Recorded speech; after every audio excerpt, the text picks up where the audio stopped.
મિત્રો, આજના આ વિડીયોમાં આપણે ભાદરવા સુદ આઠમના દિવસે કરવામાં આવતું વ્રત ધરો આઠમના વિશે વાત કરવાના છીએ, જે 2024માં 11 સપ્ટેમ્બર બુધવારે આવે છે. આ વ્રત પોતાના પુત્રના લાંબા આયુષ્ય માટે તથા પોતાના પરિવારનો વંશવેલો આગળ હંમેશા વધતો રહે એ માટે ઘરની સ્ત્રીઓ આ વ્રત કરે છે. અને આપ સૌને પ્રશ્ન થાય, ધરો આઠમ એટલે શું?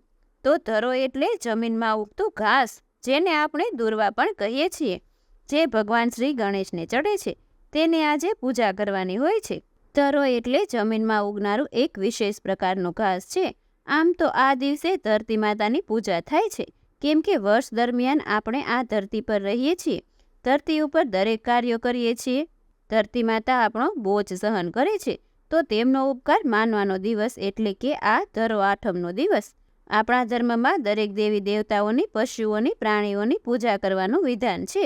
તો આ વિડીયોમાં તેનો મહિમા અને વિધિ જાણીશું. વ્રત કેવી રીતે કરાય છે તે જણાવીશ, અને આ વ્રતની કથા પણ જાણીશું. અને આ વિડીયોને લાઇક, શેર અને સબસ્ક્રાઇબ જરૂરથી કરજો. મિત્રો, ભાદરવા સુદ આઠમ એટલે ધરો આઠમ. સાથે જ જે બહેનો મહાલક્ષ્મીના વ્રત શરૂ કરવાનું ઈચ્છતા હોય એ લોકો આજના દિવસથી કરી શકે છે. આ ઉપરાંત આજે ભગવાન શ્રી ગણેશની પૂજા પણ થાય છે. તેમજ આ દિવસે દુર્ગાષ્ટમી છે, એટલે કુળદેવીની પૂજા કરવામાં આવે છે.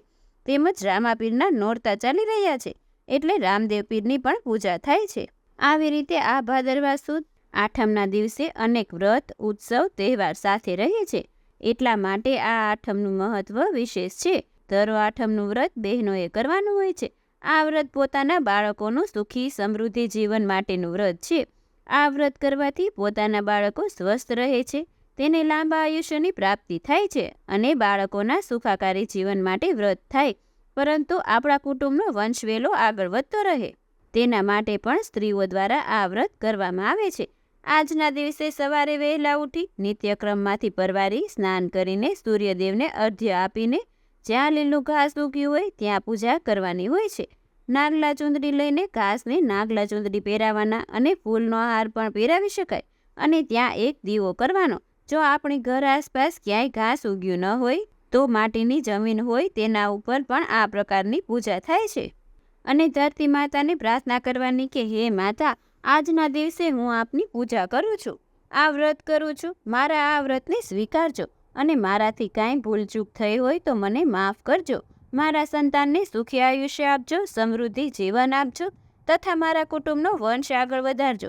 ત્યાર પછી આખો દિવસ વ્રત કરવાનું. ટાઢું જમવાનું હોય છે. ભોજનમાં ચોખાના લાડુ અને ફણગાવેલા કઠોળ ખાવામાં આવે તો તેને વધુ ઉત્તમ માનવામાં આવે છે. તથા ખાસ કરીને કોઈ પણ પ્રકારનું ઘાસ કાપવું નહીં અને વાઢવું પણ નહીં. ખેડૂતો ખાસ કરીને ધ્યાન આપે, આજના દિવસે ખેતરે ઘાસ કાપવા જવું નહીં. તો આ રીતે ધરો આઠમનું વ્રત કરવામાં આવે છે.